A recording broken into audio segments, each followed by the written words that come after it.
आज तक लोगों को नहीं मालूम कि पूजन करने बैठते हैं तो सबसे पहले क्या करते हैं। पर सबसे पहला काम मंदिर में बिना पंडित के सबसे पहला काम कौन सा होता है? तो सबसे पहला काम होता है भगवान को धन्यवाद देना कि आज भी आपने मुझे इस मंदिर में आपका दीदार कराने के लिए, दर्शन कराने के लिए बोला। अगर पंडित साथ में होगा तो पहले वो मंत्र बोलेगा, स्वस्ति वाचन करेगा।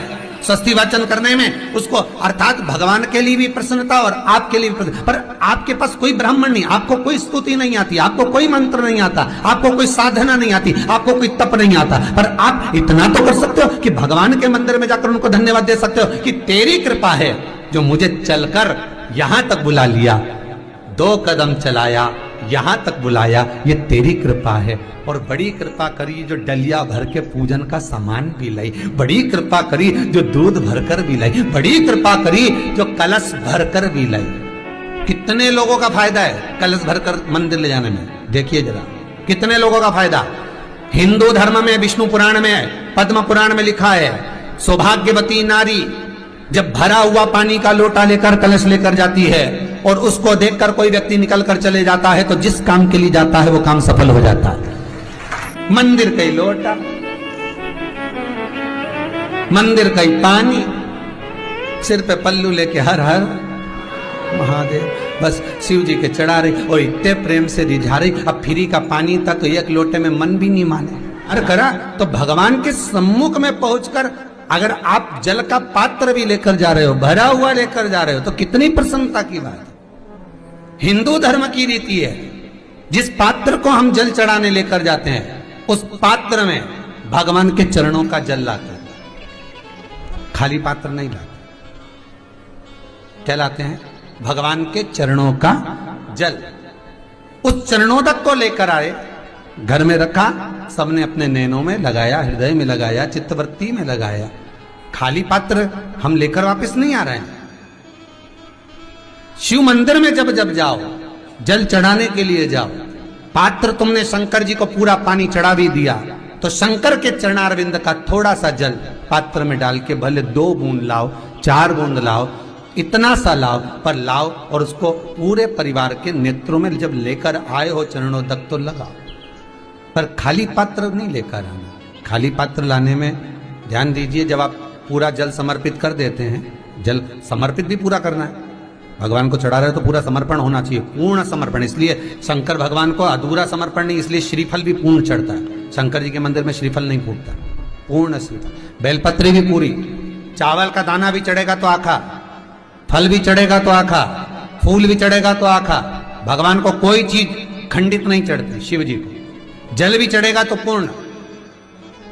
जिस जल को चढ़ाने के लिए लेकर गए उसको बचा कर नहीं लाना है शिव मंदिर में से, संपूर्ण भाग। क्योंकि भगवान के चरण की रज जब हमारे घर में प्रवेश करेगी तो हमारा आत्म कल्याण तो स्वतः ही हो जाएगा। शिव करुणा कर ही देंगे। पर कई लोगों की आदत रहती है, और आपने भी गलती करी होगी, गए होगे, चढ़ा कर भी आए होगे, पूरा पानी भी उंडेल कर आए होगे, चढ़ा भी दिया, छोड़ भी आए, पर लेकर नहीं आए होगे।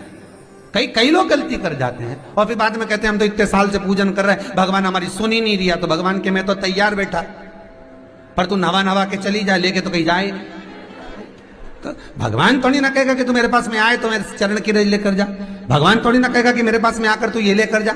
भगवान तो कहेगा मेरे पास में आया है, मांगना कुछ मत, बस मुझे जो स्नान कराया है मेरा चरणोदक लेकर जा, छीट दे पूरे घर में, संपदा भरना मेरा काम है। जहां मेरी चरण की रज पहुंच गई वहां संपदा स्वतः पहुंचती है, मैं वहां पहुंच जाता हूं। तो चरणों तक ले जा। पर लोग ले जाते हैं, पूजन करते, कलश भी उंडेलते, जल भी चढ़ाते, पर आते समय खाली लेकर आ जाते। भगवान को इतना बुरा लगता, मेरे दरवाजे से खाली जाए, मुझे कितना बुरा लगेगा। जो आए वो भर कर जाए, भले 2 बूंद लेकर आओ, पर उसमें चरणों तक थोड़ा सा लेकर अवश्य आए। उसी तरह जल चढ़ाने के बाद हम जब लेकर आते हैं पात्र के अंदर, ये उसमें उसकी बरकत है। गर्ग संहिता में दूसरी चीज कही, उसको भी समझ लीजिए।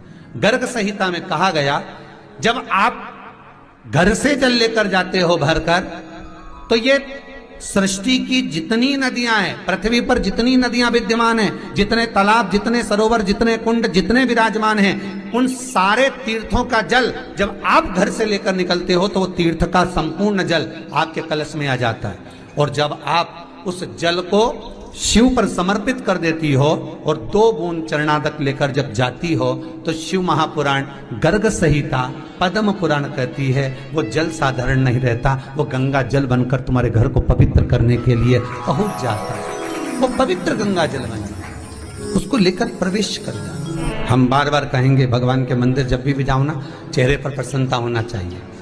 किसी से मिलने जाओ ना, चेहरे पर अगर प्रसन्नता नहीं और ऐसे ही पहुंच गए ना तो वो श्रेष्ठता नहीं मानी गई। तुम तुम्हारी बहन के घर जाओ, सती मैया जलकर भस्म क्यों हुई? माता सती के भस्म होने का कारण क्या था?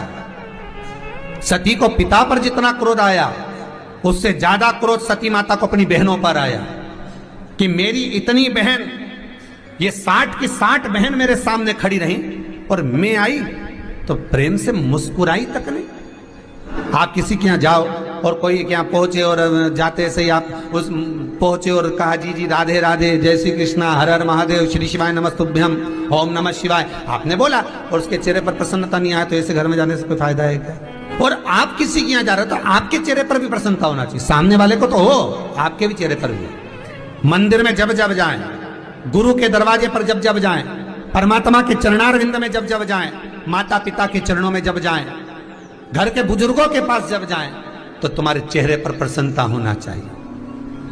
भगवान को भी लगे दुख भले है इसको पर चेहरे पर प्रसन्नता है, इसको अब दुख नहीं देना क्योंकि इतना मुस्कुराकर ये मेरे मंदिर में